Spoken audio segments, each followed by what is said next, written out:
여러분 안녕하세요. 파파책입니다. 그동안 잘 지내셨나요? 네, 백두대간 또 마저 걸어봐야죠. 오늘은 월악산입니다. 월악산 국립공원 걸을 거고요. 요즘처럼 이렇게 눈이 자주 많이 내렸을 때는 산에 들어가면 정말 좋습니다. 눈이 얼마나 따뜻하고 포근한지 아마 걸어보신 분들은 다 아실 거예요. 그러면 오늘 제4장 월악산 국립공원 들어갑니다. 마의 태자 미륵을 꿈꾸다. 지나는 이 하나 없어 고개는 고요했다. 바람과 햇살만 머물고 있을 뿐 적막했다. 바람에 펄럭이는 나뭇잎들에 부대끼는 소리들만 한가롭게 들려왔다. 기다림을 배우다. 산을 다니는 동안 나는 늘 기다렸다. 발바닥이나 발목, 무릎이 아플 때는 통증이 사라지기를 기다렸고 무더운 날에는 바람 불어오기를 기다렸다. 무덥고 가슴 답답한 날에는 비 내리기를 기다렸다. 숲이 고요한 날은 숲의 소리가 들려오기를 기다렸고 숲의 소리가 들리는 날은 내 마음의 소리가 들려오기를 기다렸다. 내가 정말 무엇을 원하고 있는지 알고 싶었다. 그뿐인가? 산길 걷는 내내 이 길이 어서 끝나기를 기다렸고 쉽사리 끝나지 않는 길을 걸으며 포기하지 않고 끝까지 걸을 수 있기를 기다렸다.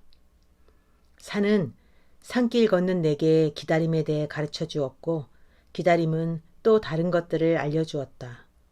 다 같은 풀 같지만 다 다른 풀이라는 것을 알려주었고 다 같은 나무 같아도 같은 나무는 하나도 없다는 것도 가르쳐 주었다. 다 같아 보이는 나뭇잎도 다 다르다는 것을 가르쳐 주었다. 참나무가 좋은 나무라고 하여 숲에 참나무만 있어서는 진정한 숲이 되지 않는다는 것도 가르쳐 주었고 건장한 나무만 있어서는 건장한 생태숲이 되지 않는다는 것도 가르쳐 주었다. 건강한 나무도 있고 병든 나무도 있고 벌레 먹은 나무도 있고 죽어서 흙으로 돌아가는 나무도 있어야 한다는 것을 가르쳐 주었다. 그래야 벌레를 먹으러 새들도 날아오고 숲이 쓰러진 나무들로 가득 차지 않을 수 있다는 것을 가르쳐 주었다. 모든 생명이 제각기 살아가는 방식이 다를 때에야 비로소 숲이 아름다워진다는 것을 가르쳐 주었다. 서로 다르기 때문에 함께 살아갈 수 있고 또 함께 살아가야 한다는 것을 알게 해주었다. 그뿐인가? 아무리 거대한 숲이라고 하더라도 풀 한 폭이 나뭇잎 한 장으로부터 시작된다는 것도 알게 되었다. 아무리 작고 보잘것없는 것이라고 할지라도 거기서부터 거대한 숲이 시작되는 것이었다. 숲에서는 아무리 작고 보잘것없는 것도 숲의 전부라 할 수 있을 만큼 소중하다는 것도 알게 되었다. 모두 자기 자신의 모습으로 제각기 다른 모습으로 살아갈 때 건강한 숲이 이루어진다는 사실은 나를 바꾸어 주었다. 변화는 간단했다. 나는 다른 친구들과 조금 다르게 생각하고 다르게 행동하고 다르게 살아가는 나 자신에 대해 혼란을 느끼고 조금씩 자신감을 잃어가고 있었지만 이제는 이해하고 받아들일 수 있었다. 나는 내 모습대로 다르게 살아가면 되는 것이었다. 나는 내가 하고 싶은 것을 하면 되는 것이었다. 이제 엄마에게 내가 무엇을 하고 싶은지 말할 수 있을 것 같았다. 미안하다고도 말할 수 있을 것 같았다. 사랑한다고도 말할 수 있을 것 같았다. 우리는 미륵리 사지를 지나 하늘째로 향했다. 조금 더 가자 하늘째로 들어가는 길이 보였다. 표지석에는 오랜 역사의 숨결을 간직한 하늘째라고 새겨져 있었다. 길로 들어서자 작은 계곡에 산을 넘어온 맑은 물 흐르고 있었다. 지나는 사람 없는 길은 적막하기 이를 데 없어 산길이 아니라 꿈속인 것 같았다. 충북 단양군과 제천시, 충주시, 경북 문경시에 걸쳐있는 월악산 국립공원은 백두대간 남한 구간의 중간 지점에 있다. 마패봉에서 벌제까지 약 32.6km의 백두대간 마루금을 품고 있으나 거의 대부분의 구간이 비개방 구간이어서 산길로 들어갈 수 없었다. 포암산과 관음제 정도만 갈 수 있을 뿐이었다. 우리는 마루금 걷기를 포기하고 백두대간 마루금 지나는 하늘째에 올랐다가 다시 내려와 미륵사지 등을 본 후 다음날 덕주사로에서 마애불도 보고 영봉에 오르기로 했다. 삼촌은 마루금을 걷지 못하는 아쉬움을 달래려는지 갈 수 없는 구간에 대해 말을 해주었다. 지리산에서부터 북쪽으로 뻗어오르던 백두대간은 속리산을 지나면서 동쪽으로 흐르거든. 우리가 지금 가는 하늘째도 동으로 흐르는 줄기지. 하늘째에서 포암산, 대미산, 황장산과 벌재를 지나 소백산 국립공원에 속하는 저수령을 거쳐 도솔봉에 올랐다가 중령을 넘어 비로봉, 국망봉으로 이어져 태백산에 이르기까지 동쪽으로 흐르지. 아름답지 않은 산이 있겠냐마는 큰 아름다움을 품은 산이라는 대미산은 이름 그대로 정말 아름답지. 야생화도 지천이고 이름도 아름다운 눈물샘도 있고 또 차가째는 남한 백두대간의 중간 지점이야. 고개 한편에 백두대간 남한구간 중간 지점이라는 표지석이 놓여 있지. 좌우에 양쪽 백두대간의 머리이자 끝인 백두산과 지리산을 상징하는 백두대장군과 지리여장군 장승이 지키고 있어. 그 표지석 뒤에 통일이 되어 끊어진 백두대간이 이어지기를 바라는 간절한 마음이 적혀 있지. 내가 한번 읊어볼게. 너무 좋아서 외우고 있지. 삼촌은 목청을 가다듬더니 새처럼 낭랑하고 높은 목소리로 읊기 시작했다. 통일이여, 통일이여. 민족의 가슴을 멍들게 한 철조망이 거치고 막혔던 혈관을 뚫고 끓는 피가 맑게 흐르는 날, 대간길 마루금에 흩날리는 풋풋한 풀꽃 내음을 마음껏 호흡하며 물 한 개 피는 북녘 땅 삼재령에서 다시 한번 힘찬 발걸음 내딛는 네 모습이 보고 싶다. 2005년 7월 16일 문경 산들 모임. 어떠니? 근사하지? 설명하자면 너무 할 말이 많다. 그만하자. 길은 잔잔하고 바람은 소소했다. 간간히 흔들리며 제잘되는 나뭇잎들 사이로 햇살 비추었다. 하늘째였다. 하늘째에 서다. 여기가 하늘째다. 우리가 하늘에 있는 거야. 깊은 숲속이어서 그랬을까? 사람 지나지 않는 한적한 고갯길이어서 그랬을까? 곁에 서 있는 삼촌의 목소리가 멀리서 들려오는 것 같았다. 지나는 이 하나 없어 고개는 고요했다. 바람과 햇살만 머물고 있을 뿐 적막했다. 바람에 펄럭이는 나뭇잎들에 부대끼는 소리들만 한가롭게 들려왔다. 특별할 것 없는 평범하기 그지없는 고개였다. 하늘째는 경북 문경시 문경읍 관음리에서 충북 충주시 상모면 미릉리 사이를 이어주는 고개이다. 하늘과 맞닿아 있다 하여 하늘째라는 이름으로 불리게 되었다. 하지만 525m로 그리 높지 않다. 우리나라에서 최초로 뚫린 가장 오래된 고갯길이다. 신라 제8대 아달라왕 제위 3년 156년에 북진을 위해 길을 열었다고 한다. 삼국사기에는 거름산, 계림령으로 기록되어 있고 고려사에는 대원령이라는 이름으로 기록되어 있다. 또한 신증 동구겨지 승남에는 마골점, 마골산이라는 이름이 보인다.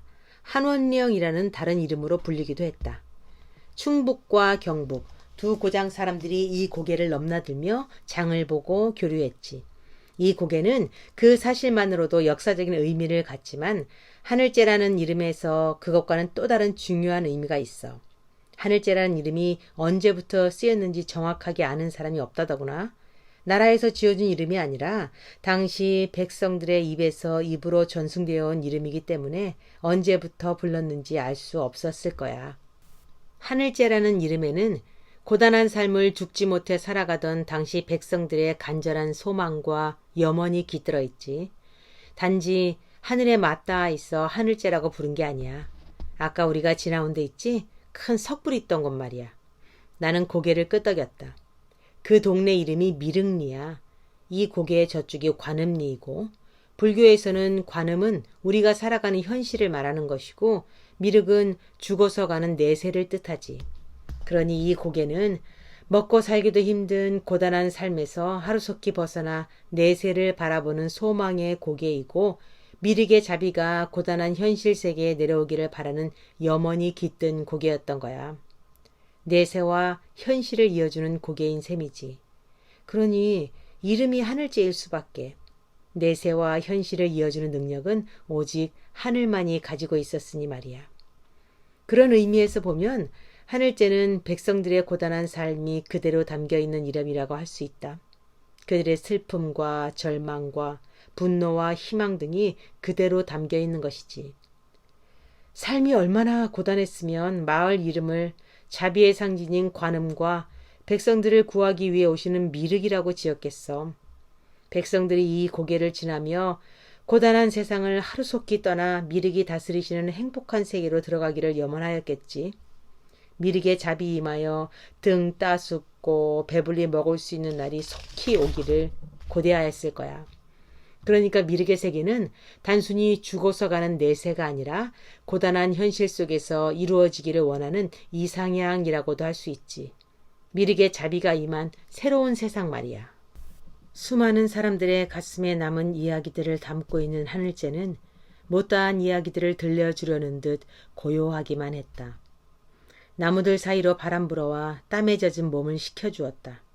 철수야, 이리 와봐. 저 앞에 하늘째를 설명해 놓은 표지석이 있거든.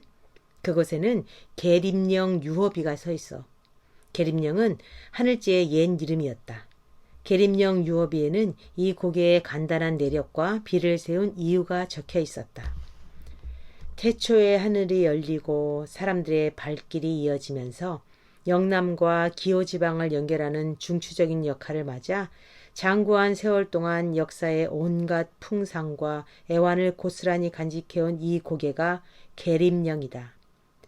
경북 문경시 문경읍 관음리와 충북 충주시 상모면 미륵리의 분수령을 이루고 있는 이 고개는 속칭 하늘째, 지릅째, 겨릅사, 대원령이라 부르기도 하며 신라가 북진을 위해 아달라왕 3년에 중령과 조령 사이에 가장 낮은 곳에 길을 개척한 계림령은 신라의 대로로서 중령보다 2년 먼저 열렸다. 중략 조선조 태종 1년 1414년 조령로 지금의 문경세제가 개척되고 임진왜란과 정유재란, 병자호란을 거치면서 조령로가 험준한 지세로 군사적 요충지로 중요시되자 계림령로의 중요성은 상대적으로 점차 떨어지게 되어 그 역할을 조령로에 넘겨주게 되었다. 오랜 세월 동안 묵묵히 애환을 간직해온 계림령의 역사적 의미를 되새겨보고 고개를 넘는 길손들에게 지난 역사의 향취를 전하고 그 뜻을 기리고자 이곳에 유허비를 세운다. 2001년 1월 문경시장. 간단하게 말하면 하늘째가 가장 먼저 열린 오래된 고개지만 중령과 조령에 밀려 지금은 한적한 고개가 되었다는 말이야. 물론 옛날에는 아주 중요한 고개였지. 남북을 연결하는 통로였을 뿐 아니라 한강과 낙동강 사이에 자리 잡고 있어서 물류를 운반할 때도 매우 편리한 경로였지. 낙동강으로 싣고 올라와 이 고개만 넘으면 바로 한강까지 연결될 수 있었으니 말이다. 그러한 지형적 이점으로 인해 삼국시대에는 이 지역을 차지하려고 전쟁이 끊이지 않았지. 그렇게 중요하고 번다한 고개였는데 지금은 우리 둘만 이렇게 서 있구나. 세월이 참 무상하다는 말은 이럴 때 쓰는 말 같구나. 우린 올라온 길을 따라 내려갔다. 관음의 세계에서 미륵의 세계로 들어가고 있었다. 꿈속으로 들어가고 있는 듯 햇살 뜨거운 숲길은 아지랑이 피어오르는 것처럼 아련했다. 영봉을 오르다. 월악산 국립공원은 충북 단양군과 제천시, 충주시, 경북 문경시에 걸쳐 있다. 하늘을 향해 불쑥 솟아있는 영봉 1097m가 주봉이고 중봉과 하봉이 형제처럼 나란히 늘어서 있다. 이외에도 대강길에 있는 황장산, 여름에도 눈이 있었다는 하설산, 만수봉, 포암산 등의 여러 산들과 송계 계곡, 용화 계곡 같은 아름다운 계곡과 단양 팔경 등을 두루 품고 있다. 월악산 국립공원 자체가 하나의 아름다움이라고 말해도 조금도 지나치지 않다. 우리는 그 모든 아름다움을 품고 있는 월악산 국립공원의 주봉인 영봉을 향했다. 월악산은 달이 뜨면 커다란 하나의 바위로 이루어진 영봉에 걸린다 하여 월악이라는 이름이 붙었다고 한다. 영봉의 모습이 얼마나 장관일지 궁금했다. 월악산 깊은 골짜기에서 흘러내린 물은 뜨거운 햇살에도 불구하고 차가웠다. 맑았다. 계곡의 바닥까지 훤히 드러나 보였다.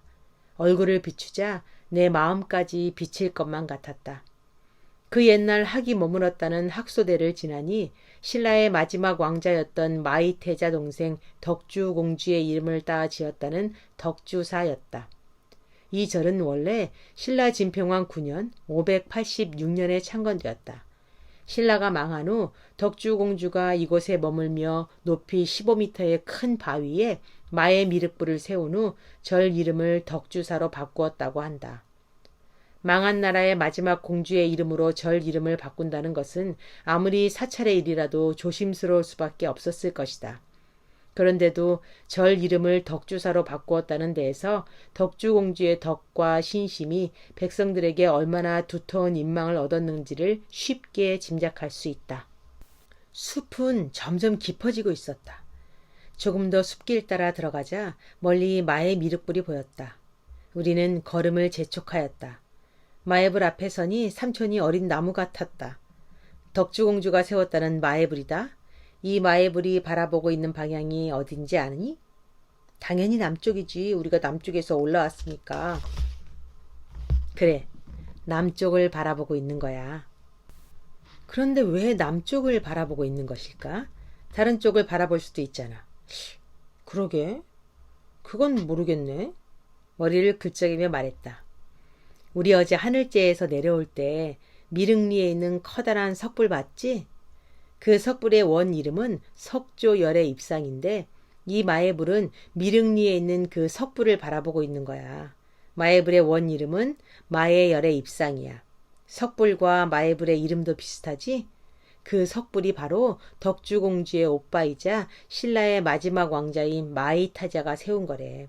그 불상의 얼굴이 마이태자라는 이야기도 아울러 전해오고 있단다. 물론 사실인지 아닌지는 확인할 길이 없지. 석불은 북쪽을 향해 서서 덕주공주의 화신이라 할 수 있는 마애불을 바라보고 마애불은 남쪽을 향해 서서 마이태자의 화신이라 할 수 있는 대불을 바라보고 있는 거야. 석불을 북향으로 세우는 경우는 거의 없다고 하더구나. 그러니까 이 석불이 북쪽을 향하도록 세워진 데에는 분명 어떤 의도가 깔려 있다는 거지. 마애불과 석불이 마주보며 서로를 지켜주기 위해 그렇게 세웠다는구나. 삼촌의 이야기를 듣고 있자니 마이태자와 덕주공주가 어린 시절에 만난 사람이긴 한 것처럼 친근하게 느껴졌다. 전해지는 이야기에 의하면 신라의 마지막 왕인 경순왕이 기우는 나라의 운세를 감당하지 못해 고려의 왕건에게 나라를 넘긴 후 마이태자는 길을 떠났지. 목적지는 금강산이었어. 그곳에서 병사를 길러 신라 부흥의 꿈을 이루려는 것이었지. 그런데 금강산을 향해 가던 중 문경 마성면에 이르렀을 때 두 사람의 꿈에 관음보살이 나타났어. 관음보살은 석불과 마애불을 조성할 것을 명했다는구나. 이곳에서 서쪽 고개를 넘으면 큰 터가 있을 것이다. 그곳에 절을 짓고 석불을 세워라. 또 북두 칠성이 마주 보이는 영봉을 골라 마애불을 조성하라. 그러면 억조 창생에게 자비를 베풀 수 있을 것이다. 그래서 마이태자와 덕주공주는 석불과 마애불을 세웠다는 거야. 그 일을 하기 위해 8년 동안 이곳에 머물렀다는구나. 물론 석불을 세운 후 마이태자는 금강산으로 떠났지. 덕주공주는 남았고.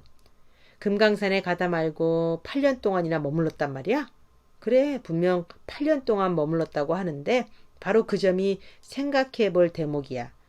마이태자와 덕주공주가 세웠다는 석불과 마애불 이야기가 아름답고 애틋하긴 하지만 아무래도 이 석불을 마이태자가 세웠을 것으로 보이진 않는구나.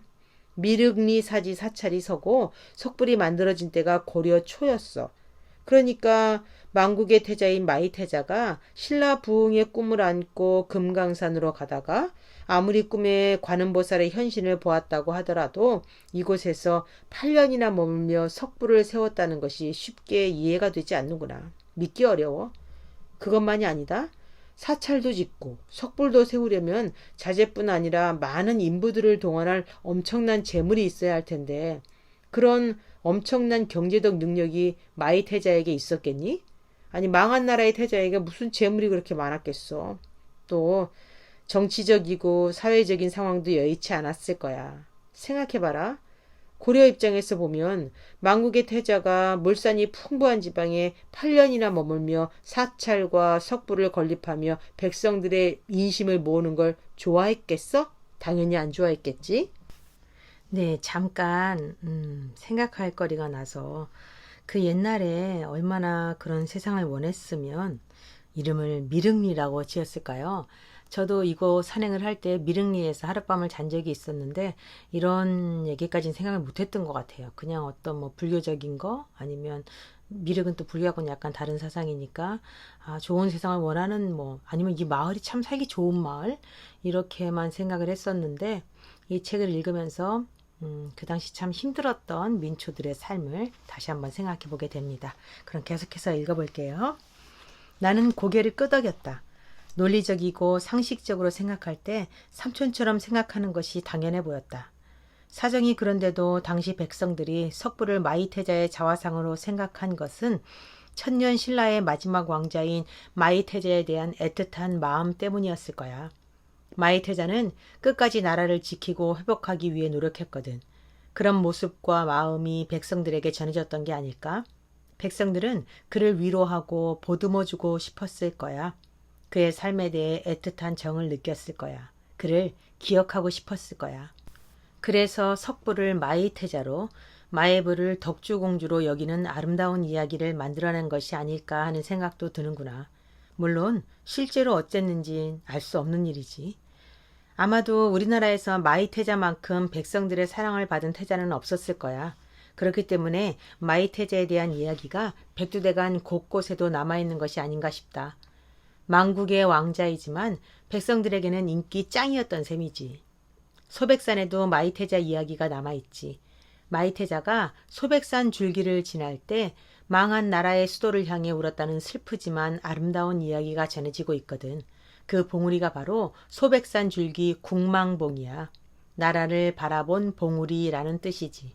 물론 그 나라는 망한 나라 신라이고 마이태자로 인해 국망봉이라는 이름을 얻은 것이지. 산 허리로 나 있는 길은 가파르고 지루했다. 돌계단을 지나며 철계단이 나오기를 반복했다. 숨을 돌리느라 잠시 걸음을 멈추고 쉴 때면 바람 불어와 땀을 식혀주었다. 첩첩한 산줄기마다 햇살 쏟아져 눈부셨다. 그렇게 얼마나 갔을까? 영봉이 눈앞이었다. 거대한 하나의 바위였다. 높이 150m, 둘레 4km나 되는 거대한 바위이다. 이 봉우리는 신령하다 하여 영봉이라는 거룩한 이름을 얻었다고 한다. 영봉이라 불리는 산은 우리나라의 백두산과 월악산 두 곳뿐이다. 남한에서는 월악산, 영봉 한 곳이다. 그 거대한 바위를 끼고 몇 번을 돌아드니 어느새 영봉이었다. 정상에 영봉이라고 쓴 표지석이 단정히 놓여 있었다. 발걸음 멈추고 바라보았다. 영봉엔 아무도 없었다. 사람이라고는 우리 둘뿐이었다. 그렇게 잠시 서 있자 우리 두 사람도 영봉 주위에 둘러선 나무들처럼 자연의 일부가 된 것만 같았다. 바람조차 머물고 있지 않았다. 나뭇잎도 흔들리지 않았다. 고요했다. 적막했다. 영봉이라는 이름 그대로 영적 기운이 서려 있는 땅 같았다. 거룩함이 서려 있는 곳 같았다. 나는 숨을 고르고 옷 매무새를 고친 후 조심스럽게 발걸음을 떼었다. 영봉이 올랐다. 영봉이라고 쓰여있는 표지석 곁에 앉았다. 하늘 맑고 구름은 저 멀리 있었다. 첩첩한 산줄기마다 구름 머물고 햇살은 산줄기마다 부서져 내려 구름은 보석처럼 빛나고 있었다. 우리는 한동안 말없이 그렇게 앉아 있었다. 햇살을 받은 구름이 새벽 이슬처럼 빛나고 있었다. 참 멋지다 삼촌. 멋지다는 말로는 모자라. 황홀한 풍경이야. 태어나서 이렇게 멋진 광경은 처음이야. 난 아스라하게 펼쳐져 있는 산줄기를 바라보며 말했다. 그래 멋지지? 나도 그래. 그렇게 산을 많이 다녔는데도 해 뜨는 새벽이니 해 지는 저녁이 아니라 한낮에 산줄기 풍경이 이렇게 아름다운 건 나도 처음이다. 정말 신비한 풍경이구나. 삼촌, 뭐 하나 물어봐도 돼? 당근? 뭐든 물어봐. 왜 산에 다녀? 삼촌처럼 글 쓰는 사람이 산에는 왜 그렇게 열심히 다니는데? 나 어렸을 적엔 안 다녔던 것 같은데 언제부터인가 산을 열심히 다녔지. 그게 전부터 궁금했어. 언젠가 기회가 되면 물어보고 싶었어. 산이 좋아서 다니는 거지 뭐 다른 이유가 있겠어? 아이, 그런 것 말고 진짜 이유 말이야. 글쎄, 굳이 이유를 말하자면 산을 지키고 나를 지키고 사랑하는 사람들을 지키고 이 사회를 지키는 것이라고 믿고 있기 때문이지. 말로 설명하자면 긴데 이렇게 말하면 될까? 이 땅의 모든 생명은 풀 한 포기, 나뭇잎 한 장에서 시작되었다고 말할 수 있지. 그런 의미에서 보면 숲은 모든 생명의 바탕이라고 할 수 있어. 숲은 사람뿐 아니라 모든 생명이 살아갈 수 있는 생명의 터전이지. 그러니 숲이 파괴되면 모든 것이 파괴되는 거야. 사람도 파괴되지. 몸만 병드는 것이 아니라 마음도 병이 들어. 생각해봐라. 숲이 하나도 없는 세상을. 나무나 꽃이 하나도 없다고 생각해봐. 얼마나 마음이 삭막해지고 세상이 살벌해지겠니? 그런 세상에서 살 수 있겠어? 사람들이 모두 성격도 괴팍해지고 아무것도 아닌 일에도 화를 내고 싸우겠지.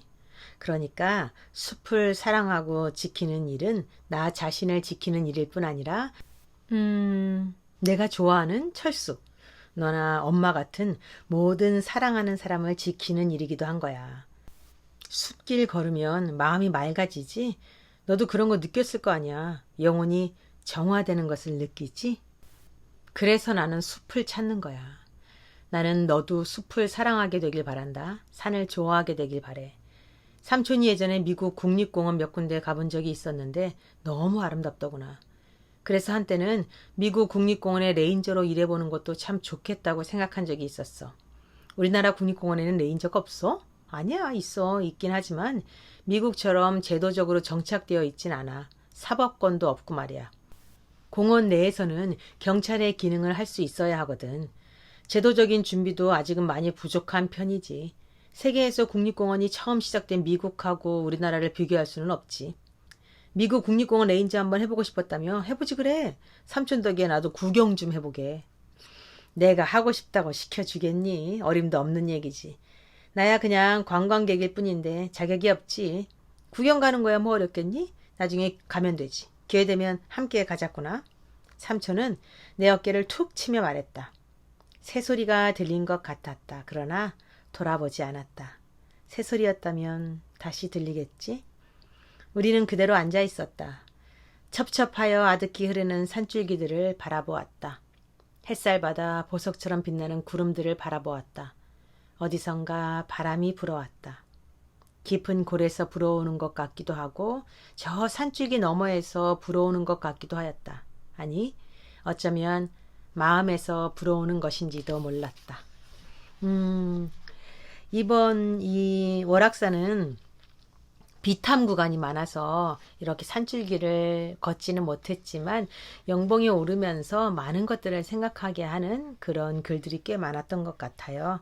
특히 이 숲이 우리 생명의 근원이라는 거 이런 것도 또 한번 생각하게 해준 것 같네요. 아, 저 빨리 대강길 다시 걸어야겠어요. 저 여기 나온 차가제부터 걸으면 되거든요. 이 책 읽어가면서 이제 차가제 넘어갔으니까 빨리 같이 걸어봐야겠네요. 그러면 또 느낌이 다르겠죠? 제가 읽는 구간을 또 걸어야 하니까. 기대종 살펴보고 오늘 마칠게요. 월악산 국립공원의 기대종은 솔날입니다. 솔날이고 멸종위기 야생동물 2급이네요. 햇빛이 잘 드는 능선에 자생하고 월악산의 영봉, 중봉, 하봉 이론에서 작은 군락을 형성하고 있답니다. 야, 솔날이 참 예쁘네요. 저도 많이 봤던 꽃이에요. 그 기대종은 또 사냥이 있네요. 사냥은 설악에도 있고 또 얼마 전엔 용두산인가? 거기 용마산에서도 반려인지 있었어요. 사냥이 잘 살 수 있는 그런 숲을 많이 갖고 와야겠습니다. 다음 시간은 이제 소백산으로 넘어갑니다. 부제가 사람을 살리는 산이라고 붙어 있는데요. 혹시 지금 너무 힘들다라고 하시는 분들 많죠? 다음에 사람을 살리는 산 걸을 때 같이 한번 걸어보도록 해요. 여기까지 파파책이었습니다. 구독과 좋아요는 큰 힘이 됩니다. 여러분 감사합니다. 다음 시간 사람을 살리는 산 소백산에서 봬요.